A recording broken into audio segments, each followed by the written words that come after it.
Pengkhianatan suami saya, sebuah kisah yang menyakitkan hari ini. Saya ingin berkongsi cerita yang masih membuat saya marah. Jika anda pernah mengalami sesuatu yang serupa, sila kongsikan cerita anda dalam komen. Suami saya, atau patut saya katakan, bekas suami saya, telah melakukan sesuatu yang tidak boleh dimaafkan.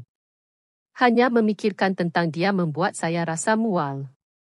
Ini berlaku beberapa minggu selepas bayi kami dilahirkan. Saya keletihan, sedang pulih dan menyesuaikan diri dengan keibuan. Sementara itu, dia berada di rumah semasa saya bekerja, dan dia mengupah seorang pelacur bawah umur dengan harga $100. Ya, $100. Dia membawanya ke rumah kami, ke katil kami, sementara bayi baru lahir kami berada bersama ibu saya. Saya hanya mengetahui tentang ini kemudian, apabila dia menghadapi masalah yang lebih besar. Pelacur itu mula memeras ugutnya. Boleh anda percaya? Dia meminjam $1,000 daripada peminjam wang untuk membayarnya, tetapi apabila dia menuntut lebih, dia panik dan melaporkan kepada polis, mendakwa dia sedang diperas ugut. Tetapi masalahnya ialah, dia cuba menyembunyikan penglibatannya.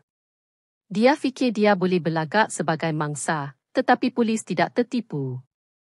Mereka menyiasat dan mendapati bahawa dia yang mengupahnya. Dia ditangkap dan ditahan dan semuanya runtuh.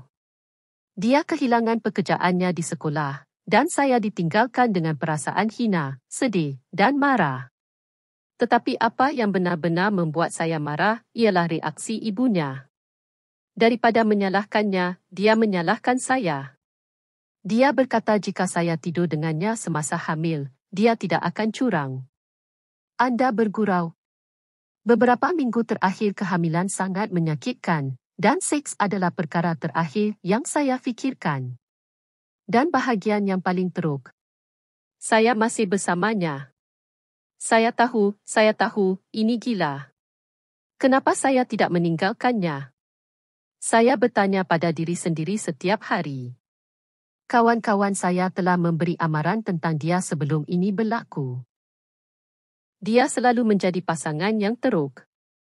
Semasa saya hamil, terdapat satu kejadian yang sepatutnya menjadi amaran. Kami bergaduh kerana perkara bodoh, saya rasa ia tentang TV, dan dia melemparkan segelas air ke muka saya. Saya terkejut dan mengunci diri di bilik air.